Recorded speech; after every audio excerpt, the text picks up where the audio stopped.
Assalamualaikum warahmatullahi wabarakatuh. Perkenalkan, saya Eka Yuleni Sandra.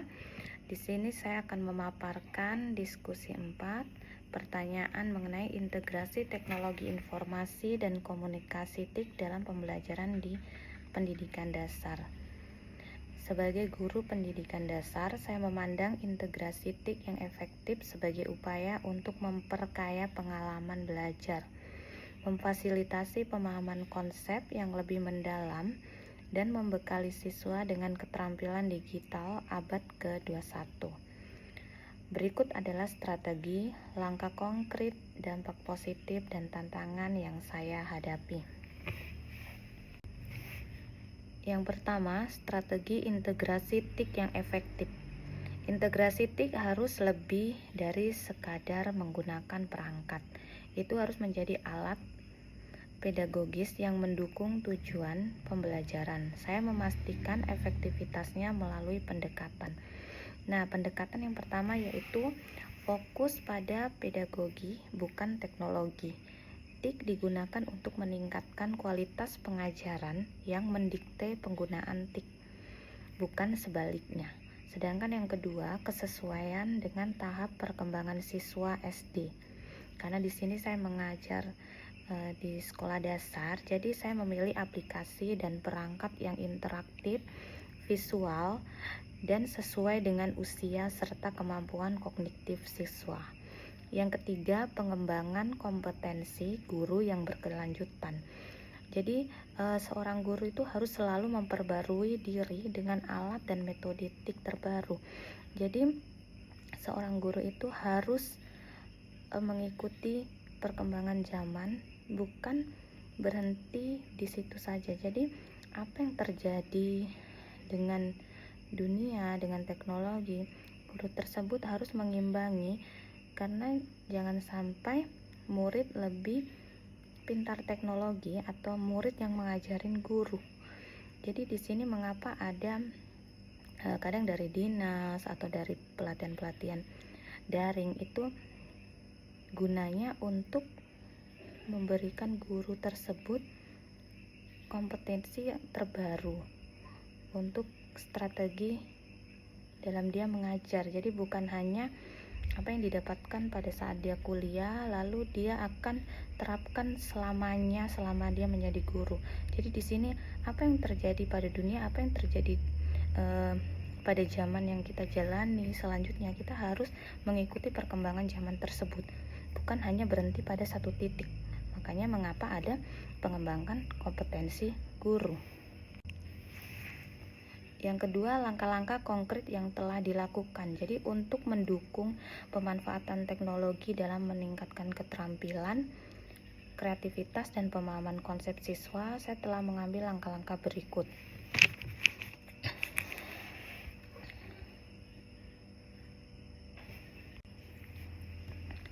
Yang pertama yaitu penggunaan media pembelajaran interaktif.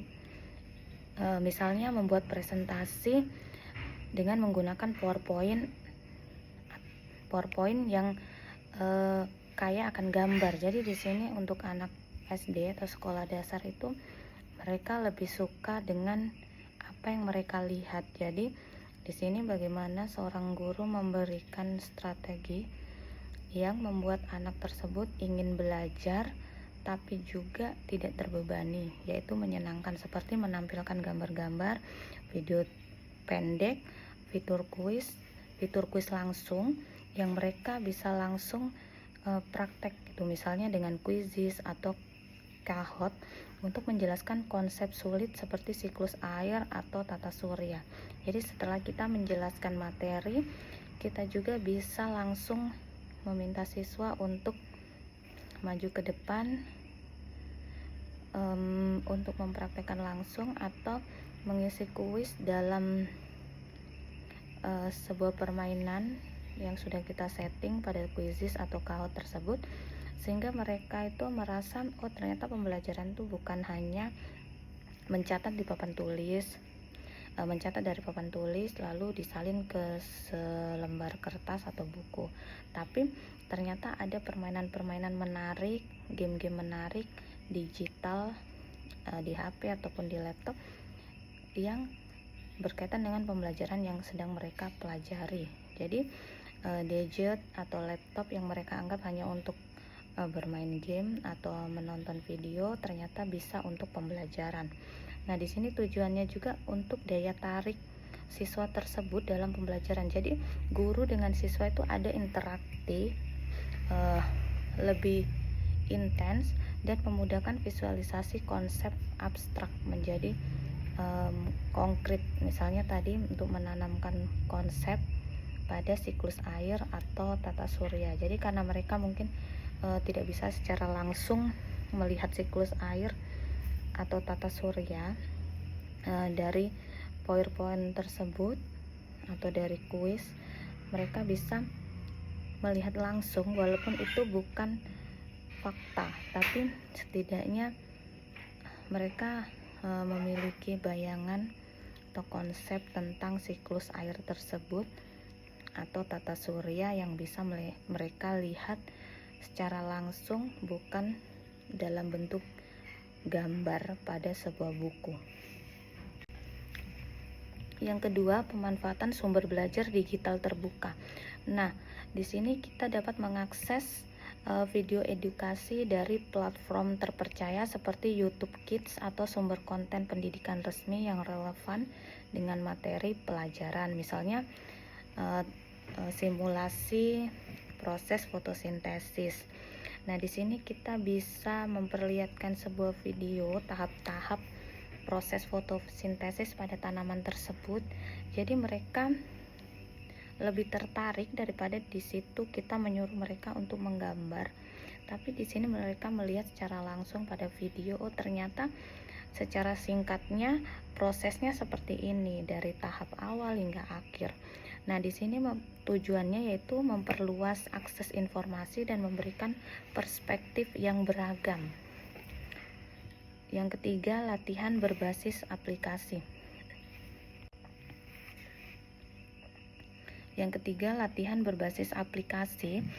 Di sini mengintegrasikan aplikasi atau game edukasi seperti Maths Playground atau Duolingo untuk bahasa Inggris dasar dalam seni latihan, sehingga siswa dapat belajar dengan kecepatan mereka sendiri tanpa harus mengikuti kemampuan siswa lain. Jadi di SD itu kan pelajaran bahasa Inggris masih yang tahap-tahap awal dan ringan-ringan. Nah, di sini supaya mereka lebih paham dan tidak kesulitan dalam pelajaran bahasa Inggris, kita dapat menggunakan game edukasi tersebut seperti Maths Playground atau Duolingo. Nah, di sini mereka pasti akan lebih bersemangat dan tidak terbebani dengan pelajaran tersebut. Nah, tujuannya juga untuk mendorong pembelajaran mandiri dan menguatkan pemahaman melalui latihan yang menyenangkan. Selanjutnya, peningkatan kreativitas dan kolaborasi. Yang pertama yaitu proyek kreatif digital. Nah, di sini sebagai guru kita mengarahkan siswa untuk membuat peta pikiran atau mind map digital sederhana menggunakan Canva atau Padlet, atau membuat dongeng digital pendek menggunakan aplikasi perekam suara atau video maker sederhana sebagai tugas akhir bab. Nah, kebetulan karena ini siswa SD yang akses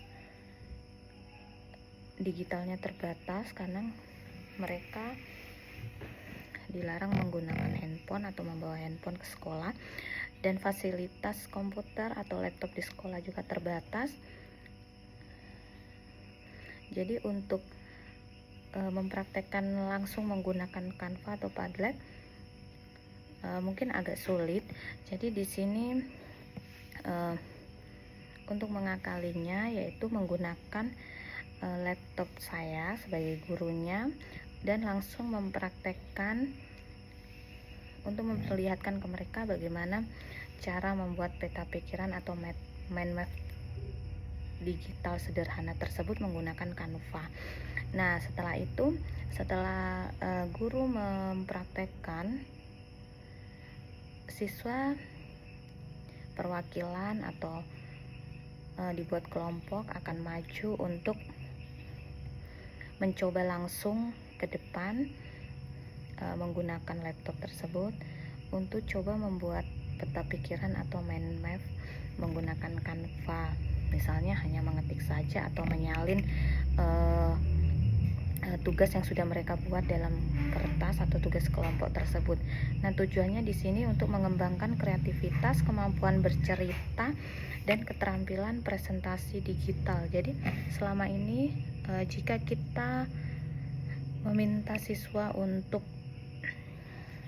membuat tugas secara berkelompok dan kita meminta mereka untuk mempresentasikan di depan kelas menggunakan kertas yang mereka gunakan. Nah, di sini kita dapat meminta siswa tersebut langsung membacakan pada PowerPoint atau laptop yang sudah kita tampilkan langsung.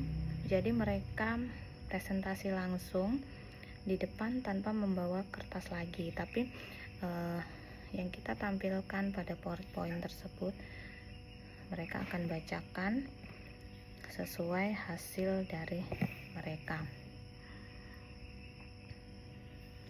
Selanjutnya, kegiatan kolaboratif daring sederhana, yaitu menggunakan Google Docs atau Padlet. Namun jika hal tersebut dapat digunakan jika infrastruktur memungkinkan.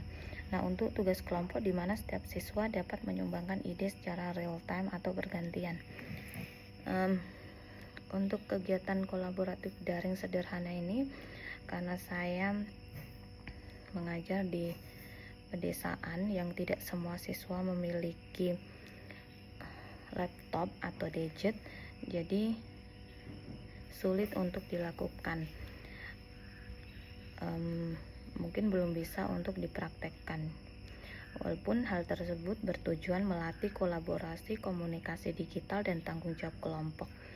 Mungkin di berikutnya saat fasilitas telah memadai dapat dicoba dan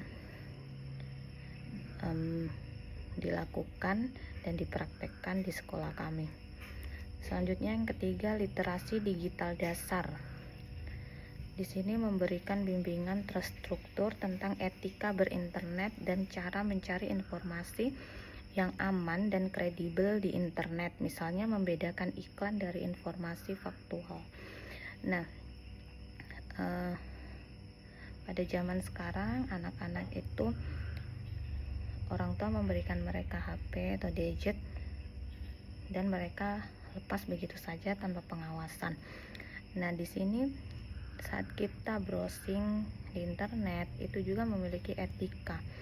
Nah, jika kita memiliki seorang anak atau siswa, seharusnya kita juga mengawasi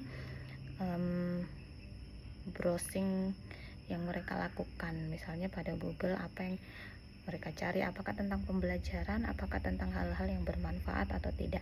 Jadi di sini juga perlu adanya pengawasan orang tua saat orang tua tersebut mengizinkan anaknya untuk memegang HP dan mengakses internet.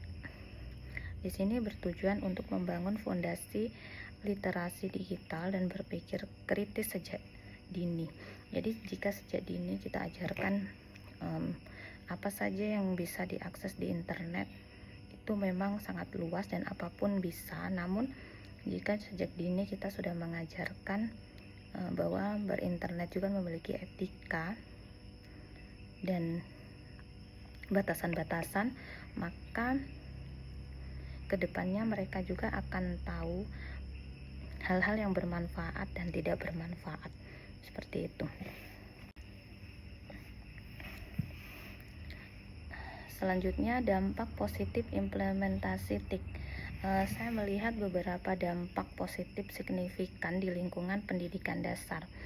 Nah, di sini contoh pertama yaitu pada dampak positif peningkatan motivasi dan keterlibatan, yaitu siswa menjadi lebih antusias dan terlibat aktif dalam pembelajaran karena media TIK atau video, simulasi, game, edukasi lebih menarik daripada metode konvensional yang sehari-hari mereka lihat atau dapatkan dari guru tersebut.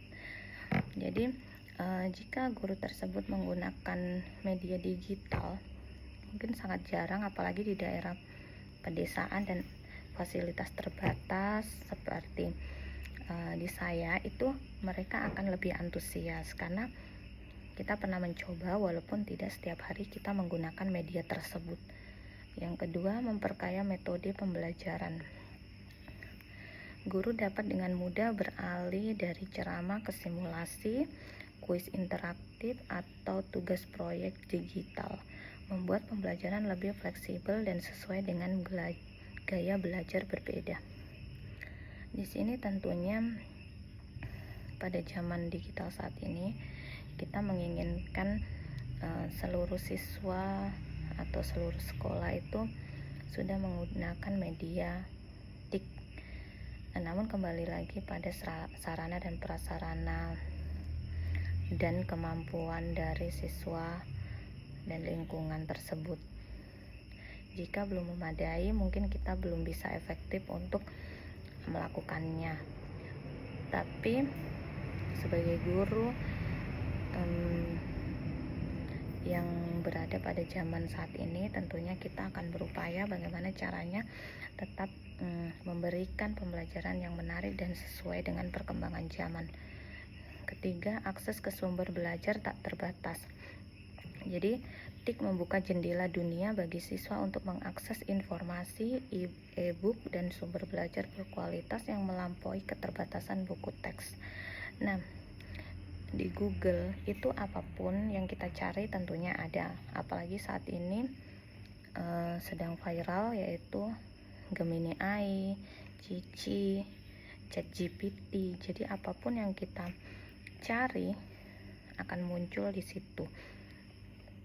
Jadi internet itu adalah sumber belajar yang tak terbatas, di mana saja bisa. Kita tidak perlu ke perpustakaan, kita cukup dalam satu genggaman atau satu handphone tersebut kita bisa mengakses apapun yang kita mau. Itu. Selanjutnya, pengembangan keterampilan abad 21. Jadi siswa secara alami terlatih dalam penggunaan perangkat, mencari informasi, literasi TIK, memecahkan masalah, dan berkolaborasi dalam konteks digital. Jadi tentu saja sebagai guru kita menginginkan siswa kita itu secara sadar atau tanpa diminta mereka mengakses hal-hal yang berkaitan dengan edukasi atau pendidikan. Namun di sisi lain tentu saja hal tersebut hanya berlaku di beberapa persen siswa, karena bagi mereka, apalagi siswa sekolah dasar, membuka HP atau internet itu lebih menarik saat bermain game daripada mencari pembelajaran atau informasi yang berguna untuk peningkatan kemampuan atau ilmu pengetahuan mereka. Jadi pada tahap-tahap seusia mereka itu mereka lebih tertarik dengan bermain game dan hal-hal yang menyenangkan lainnya dibandingkan untuk menggunakan TIK sebagai media edukasi. Yang keempat, tantangan dalam mengimplementasikan TIK. Meskipun dampaknya positif, implementasi TIK di pendidikan dasar juga menghadapi tantangan, terutama di sekolah dengan sumber daya terbatas seperti di sekolah yang saat ini tempat saya mengajar. Tantangan yang pertama yaitu keterbatasan infrastruktur. Di sini kami berupaya untuk mengatasinya, yaitu karena ketersediaan perangkat komputer atau tablet tersebut terbatas, namun akses internet yang stabil dan daya listrik yang memadai. Kendala utama kami yaitu dari sarana dan prasarananya, karena soal internet dan listrik sudah memadai, hanya perangkat atau komputer tablet tersebut yang kurang. Kedua, kesenjangan kompetensi guru. Jadi tidak semua guru memiliki tingkat kenyamanan atau keterampilan yang sama dalam menggunakan dan mengintegrasikan TIK secara pedagogis. Jadi walaupun semua guru mungkin dapat mengakses internet, memiliki laptop, tidak semua guru itu nyaman atau mau melaksanakan pembelajaran dengan media TIK. Ketiga, potensi distraksi dan konten tidak layak. Jadi di sini perangkat TIK terutama internet dapat menjadi sumber distraksi, misalnya game non edukasi dan paparan terhadap konten yang tidak sesuai usia. Jadi internet itu bukan hanya untuk edukasi, jadi di sini ada tempat-tempat mengakses hal-hal yang tidak diinginkan. Jadi game-game yang bukan game edukasi itu mungkin yang lebih banyak diakses oleh anak-anak dibandingkan game edukasi, karena hal itu lebih menarik. Yang terakhir yaitu biaya dan perawatan. Pengadaan dan pemeliharaan perangkat keras dan perangkat lunak memerlukan biaya yang tidak sedikit dan sumber daya dan SDM teknis yang kompeten. Jadi sumber daya manusianya juga tidak semua memiliki kemampuan untuk mengakses TIK. Jadi